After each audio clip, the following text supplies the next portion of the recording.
Have you ever felt that no matter how much you give, no matter how hard you try, some people just don't take you seriously?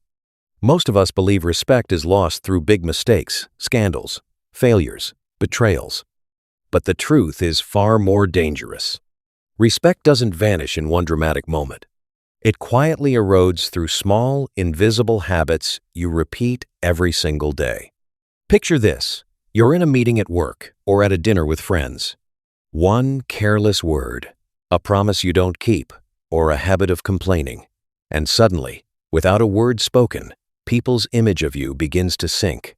In this video, I'll show you the 4 toxic habits that silently destroy your reputation. And habit number 3, so subtle, so common once you see it, you'll never listen to conversations the same way again. If you're ready to build unshakable respect, stay with me until the end. And if Stoic wisdom speaks to you, consider subscribing to the Stoic path. Not for me, but as a commitment to yourself to walk this path of strength and clarity every single day. Habit 1. Gossiping, the silent poison. Gossip. At first, it feels so harmless. It creates quick bonds. It fills empty silences. It even feels like entertainment. But here's the uncomfortable truth. If someone gossips with you, they will eventually gossip about you. Every time you share another person's private story, you broadcast 3 hidden messages to the world. You're saying, I can't be trusted with secrets. You're saying, I feed on the failures of others. And worst of all, you're saying, I value distraction more than dignity. I saw this with my own eyes in college. Entire groups of friends seemed to orbit around gossip: who was dating whom, who failed an exam, who embarrassed themselves at last weekend's party. At first, it looked like harmless fun. But then, something happened that changed the way I saw gossip forever. There was a girl, we'll call her Sarah, quiet, kind, reserved. One day, she trusted someone enough to confess she had feelings for a classmate. Within days, her private confession became a running joke. Laughter echoed in the hallways. Sarah withdrew. She trusted no one. And in that silence, I realized something powerful. Gossip never ends as just a conversation. It always leaves a scar. Epictetus once warned, if something doesn't concern you, don't say it. If you hear it, don't repeat it. He understood that gossip doesn't just damage your reputation, it eats away at your character first. It corrodes the soul before it ruins the image. And the same poison spreads in today's world. In the workplace, a brilliant employee might shine through talent and skill, but the moment they get labeled as a gossip, doors start to close. Leaders cannot trust someone who leaks. Opportunities vanish quietly, without explanation. So what's the Stoic solution? It's simple, but not easy. Replace gossip with meaningful dialogue. Build conversations that elevate, not erode. Before speaking, pause and ask yourself, does this build or does this destroy? Remember the old proverb, small minds discuss people, average minds discuss events, but great minds discuss ideas. Respect isn't won by tearing others down. It's earned by showing the discipline to rise above the noise. And every time you choose silence over gossip, you're not just protecting someone else's dignity, you're protecting your own. Habit 2. Being unreliable. The collapse of trust. Your word is your contract, and the moment your word loses its weight, so do you. Being unreliable doesn't always mean dramatic betrayals. Most of the time, it shows up in small, repeated patterns. Showing up late, canceling at the last minute, promising but never delivering. Every time it happens, people quietly file away a note, I can't count on this person. And once that file grows thick enough, respect is gone. I remember this lesson vividly. A close friend spent weeks planning her birthday party, decorations, food, guest list, every detail with care. I promised her I would be there. I told her it was important. But when the day came, I chose something else. I sent a quick apology text, thinking it was no big deal. Her reply was polite, but cold. And in that moment, it hit me. I hadn't just missed a party. I had broken trust. The bond between us shifted, and it never fully returned. The Stoics saw this clearly. Seneca once wrote, Nothing is more valuable than the commitment of a person of integrity. Reliability, for the Stoics, wasn't about perfection. It was about consistency. It was about being the kind of person whose word carried the weight of truth. And think about today's world. In a professional setting, you could be the smartest person in the room. You could have charisma, talent, even vision. But if you don't deliver, if deadlines slip, if excuses pile up, you'll quietly be cut out of opportunities. Not because of a lack of ability, but because reliability outweighs talent every single time. The Stoic solution is simple, but profound. Don't overpromise. If you cannot commit, don't say yes. If obstacles arise, communicate honestly and early. Anchor your reputation in small, consistent actions, showing up on time, meeting your commitments, keeping even the smallest promises. Marcus Aurelius put it best: waste no more time arguing about what a good man should be. Be one. Reliability is not about speeches. It's not about declarations. It's about showing up again and again until your presence itself becomes a source of trust. Respect is born from trust, and trust is born from the repetition of integrity. Every time you keep your word, no matter how small, you carve a mark into your character. And those marks, over time, shape the person others can rely on, and the person you can be proud of. Habit 3. Interrupting. Ego in disguise. Interrupting often feels harmless. Sometimes, it even feels like enthusiasm. You think, I'm adding value. I'm contributing to the conversation. But to the person speaking, the message is completely different. What they hear is, what I have to say is more important than you.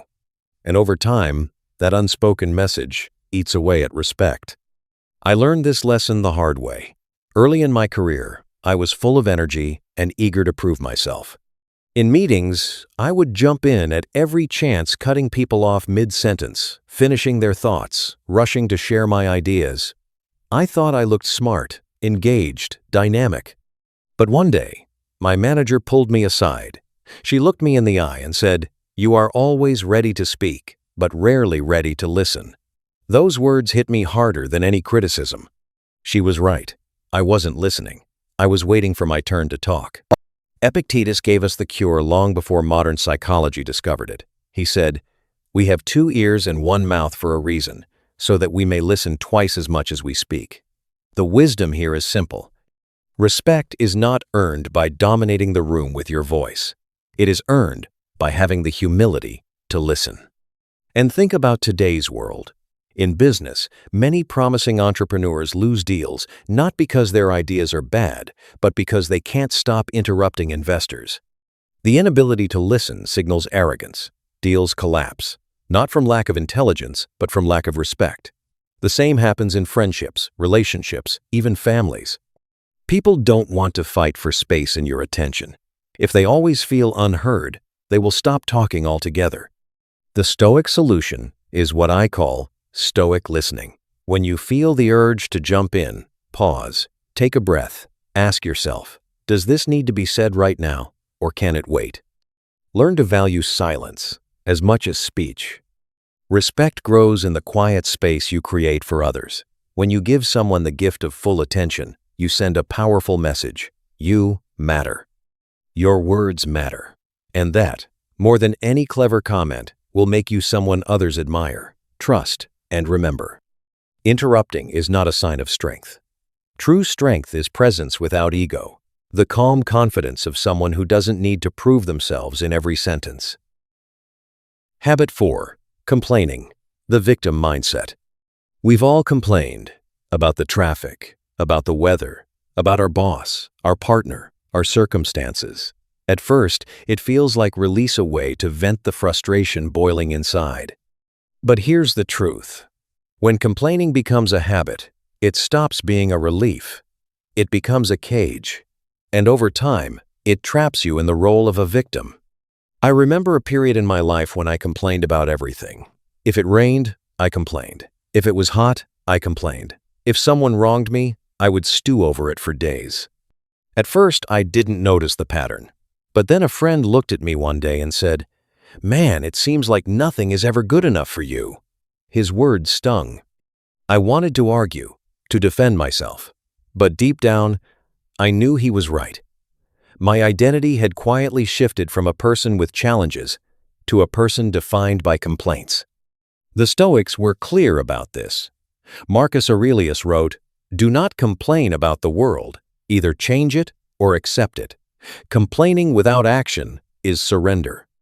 It wastes energy on what cannot be changed, while distracting you from what can." Think about the modern workplace. A colleague might be skilled, intelligent, even talented, but if they constantly complain about the manager, about the workload, about every small inconvenience, people slowly begin to avoid them. Not because of their ability, but because negativity drains energy, and no one respects someone who spreads exhaustion. The Stoic solution is practical. When you feel the urge to complain, pause and ask one simple question. Is this within my control? If yes, act. Take responsibility. Do something about it. If no, accept it. Let it go. Reclaim your peace. Seneca reminded us, we suffer more in imagination than in reality. Most complaints are not about reality. They are about the stories we tell ourselves about reality. By shifting the story, you reclaim your power. Respect grows from resilience. People admire the one who faces storms without whining, the one who carries burdens with dignity, the one who chooses gratitude over grumbling. Every time you stop yourself from complaining, you choose strength over weakness. And in that choice, you rise above the victim mindset. You stop being someone who drains a room and become someone who inspires it. Conclusion: respect starts with self-respect. These 4 habits, gossiping, being unreliable, interrupting, and complaining, may look small, but together they silently destroy the foundation of respect. The Stoics understood this long ago. They taught that before you can be respected by others, you must first respect yourself. Gossip erodes your dignity. Unreliability breaks your integrity. Interrupting betrays your humility. Complaining drains your strength. But here's the good news. Every habit can be replaced. Replace gossip with meaningful dialogue. Replace unreliability with consistency. Replace interruptions with genuine listening. Replace complaints with disciplined action. Marcus Aurelius once said, "The best revenge is to be unlike him who performed the injury." In other words, the highest path is to rise above the crowd, steady, reliable, unshakable. So here's my challenge. Drop a short comment. I choose respect as your commitment to this journey. If this message spoke to you, share it with someone who needs it, and subscribe to the Stoic Path. Together, we practice Stoicism as life, not theory.